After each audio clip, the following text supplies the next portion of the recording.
Hi guys, welcome back.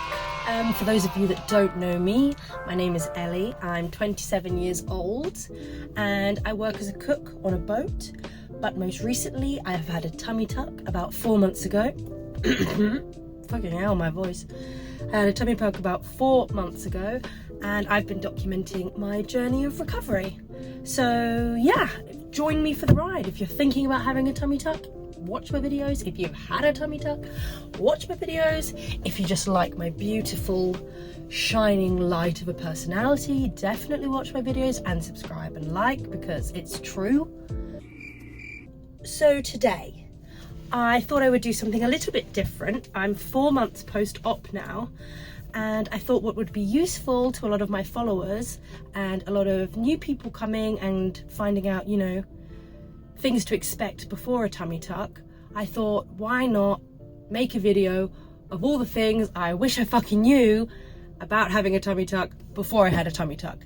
Because when I sat down and got put under anesthesia and came out the other side, there was a fuckload of things that I wish someone had told me before. So this is this video. So I think there's about 7 things. I do have a little bit of a cold. So I sound a bit husky, but hopefully that will not stop me from making a very informative video. So let's just get right into the video and stop beating around the fucking bush. Number 1. I thought, after reading online, 2 to 3 weeks recovery, right? 2 to 3 weeks recovery. I was still walking, fucking hunched over, at like 5 weeks post-op. And when I say hunched over, like, you know, looking fucking mental.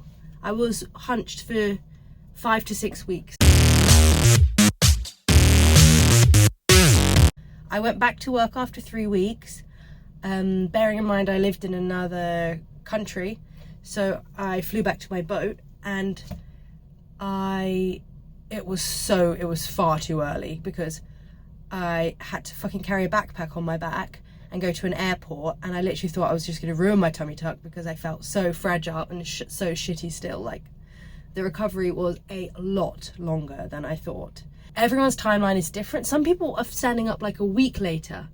Some people are, you know, not like me, not standing up after 6 weeks, but just anticipate being out of action for way longer than you think. And just take it easy. You're paying a fuckload for this surgery. Why are you going to force yourself to go back to work early like I did?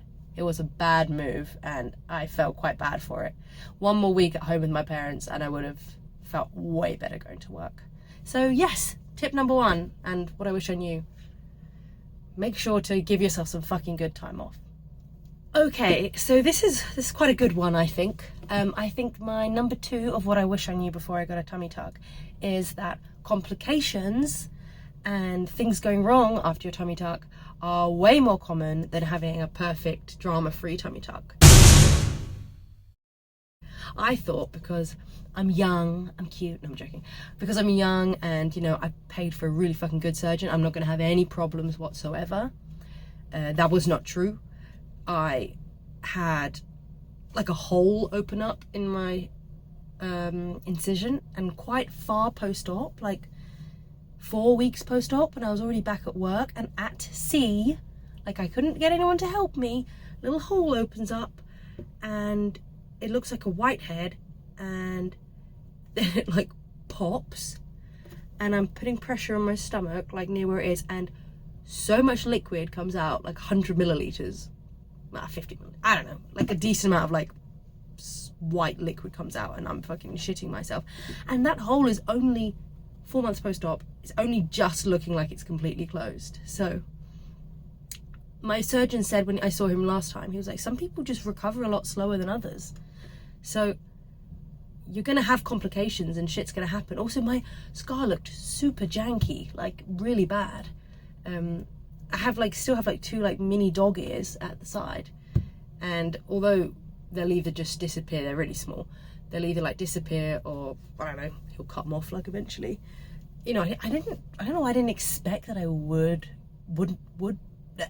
how do you say this? I don't know why I didn't expect not to have anything go wrong. I think I was just like so had so much faith in myself and this surgeon. I was like, everything's gonna be absolutely perfect. But yeah, like when I took the tape off for the first time, I was like, oh my god, this scar looks disgusting. But now it's getting pretty nice, so I'm quite happy with that. But basically, shit's probably gonna go wrong with your scar. You're probably gonna get holes open up and weird shit happen, and maybe a dog ear and stuff that needs to be fixed, or stuff that you need to, you know, keep covered for a long time and keep clean and stuff. You're not just gonna have this perfect, beautiful scar every time, because I paid for like the top guy and I still got it. So what can you do? Number 3, this is a short but sweet one. So the drain, right? I wish they told me how far up inside you the drain was, right? Because the drain was coming out of here. I thought it was just, you know, maybe went up to here, the tube, like that. So when he pulled it out, it would just be like, ugh. But when he pulled out the drain, I felt something coming out of here. It was like some snake being pulled out of me. Some horrible rigid snake. Huh? Some horrible rigid snake. Like this one. It was horrible. And I kept, and then when the dude pulled it out, when the surgeon pulled it out, I was like, ugh. You don't need to keep like cringing after that horrible feeling. He was like, are you okay? I was like, yeah, it was just really disgusting what just happened. So yeah, when you have a drain, just know that drain is really high up inside you. Number 4.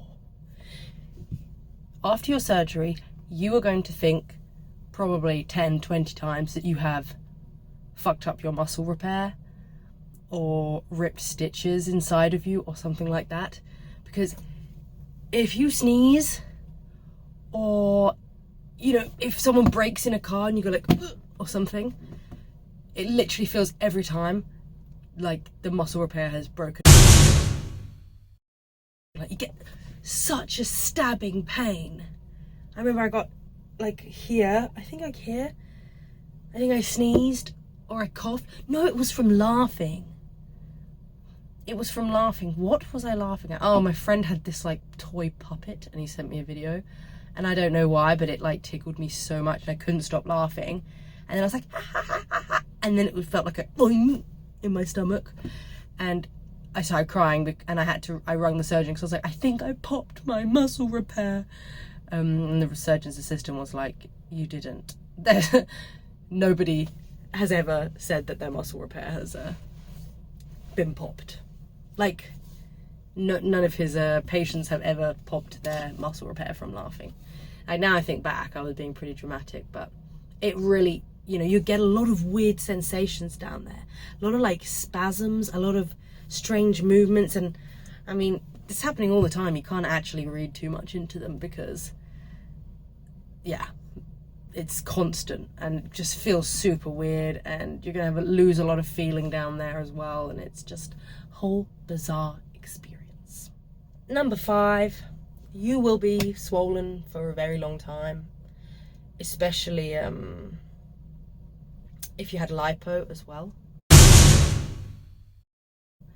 Bruised, swollen. I think I'm still swollen now. If I do exercise, I'm still swollen. If I eat, I get swollen. If I drink fizzy drinks, I get swollen. If I go for a walk, I get swollen. I'm getting less of that feeling now at 4 months post-op. But still, like, sometimes I look in the mirror and I'm like, you look really shit. But like deep down, I know it's just all part of the recovery experience.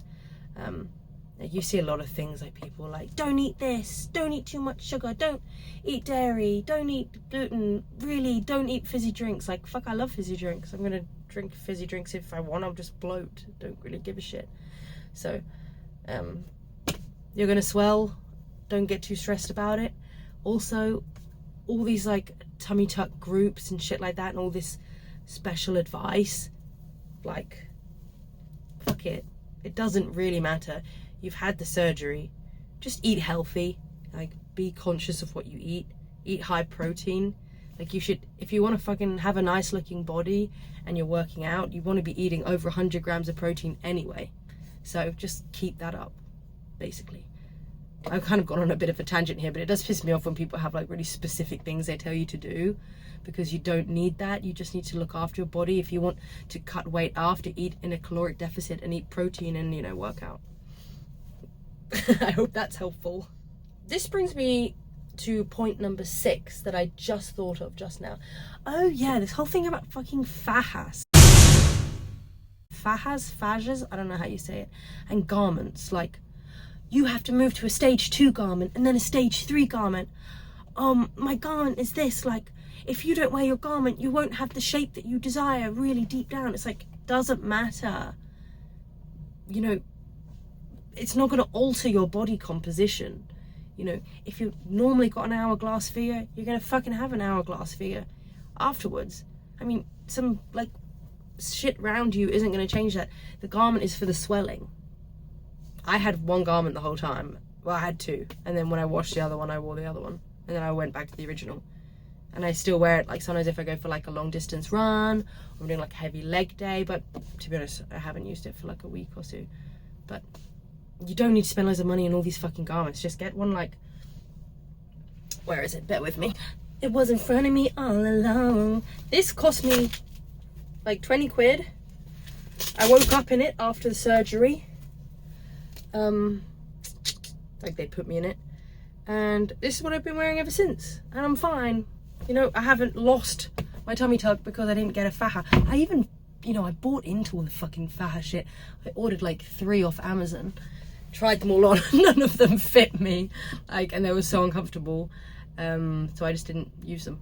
So save your money. Just get one of those, like, C-section maternity, whatever, garment things that they recommend. And you don't need to spend a lot of money on them either. Whichever ones your surgeon recommends, they're like double the price that they should be. So that's my advice. This is not some miracle thing that's going to make you happy forever,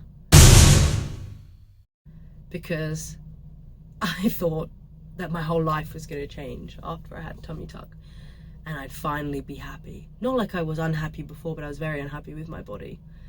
And to be fair, when I go to the gym now, I'm so in love with myself in the mirror. Like, I'm getting a bit, like, arrogant about it. Not because I think I look amazing, but wearing a crop top at the... I just spat. Wearing a crop top at the gym makes me feel like such a fucking baller. Like, it's amazing. I was at the gym today just doing some arms, and then I went for a run. I accidentally ran 5 miles because I got a new Garmin. Oh shit, I left it in the bathroom. I got a new Garmin watch and I wanted to run a 5k, but my watch was set in miles, so I accidentally ran like 5 miles, and I was like, why is this taking me so long? It feels like I'm running way further. And then I realized how far away I was, and then at that point it was too late and I had to run back. But anyway, where was I going with this? Oh yeah. So I am a lot happier with how I look, but it actually hasn't changed my day-to-day level of how I feel.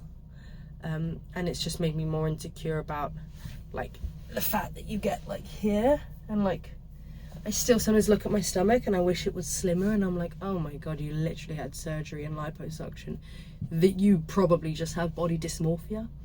So I have to just accept that in my life, rather than seeing everything as a fix, if you know what I mean. It's not going to change your life. It is going to make you a lot happier and a lot more confident. And I love wearing, like, tight tops and shit now, because this would not even, I would not even dream of wearing this top before. So yeah, but just don't put all your hopes and dreams and life on it, if you know what I mean. And my last point, I guess this is point number 8 of something I wish I knew before I had a tummy tuck, was just how much help you would need. I was initially going to have my friend drive me from the hospital to a flat that I was renting at the time. That was my plan ages ago, but then I ended up working on a boat, so I had to give up my flat and do my recovery at my parents' house. But I'm so glad I did that, because I wouldn't have been able to look after myself on my own at all, at least not for the first 3 weeks, 2 to 3 weeks. You know, my mum would almost help me get into bed and things like that, and help me like wash the first few days. And sometimes you get a bit emotional and you start crying and you feel pathetic, and I couldn't really even make a cup of tea for like the first few days and stuff like that. Maybe the first week and a half I didn't even make a cup of tea, but maybe I was just being a lazy bitch and relying on my parents. But like, I couldn't have done it without them. And bless my dad, like, he's not one to show much affection or, you know, be very loving, but because he's retired, he's so looked after me, like, every day. Made me lunch, made me teas, you know, helping me walk around. I'm getting a bit emotional now. It was just so nice. Really, definitely have people looking after you. It was really nice of them. I couldn't have done it without them. Oh God, I'm such a fucking nervous wreck at the moment. But yeah, make sure you have a really strong network around you to look after you, because you deserve it. You're paying all this money for a tummy tuck. You deserve to be looked after for a few weeks after. Okay folks, I hope you enjoyed this video. Something a little different, a bit kind of rambly, but you know, it's good to have these videos every once in a while, a little bit of one-on-one with the camera. I'm going to be uploading an ab workout soon, so some sort of quite gentle ab workout that you can do 3 to 4 months post-op if you know, feel up to it. I've been cleared completely by my surgeon to go as hard as I want, so that I shall. But that'll be coming probably in the next 5 days or so. In the meantime, enjoy yourselves if you're recovering. I'm sending all my positive recovery vibes to you. If you're thinking about getting a tummy tuck, feel free to ask me any questions in the comment section. I will answer everything straight away because I love getting notifications from YouTube. So yeah, thank you so much for watching. Enjoy the rest of your day, and thank you for all the support.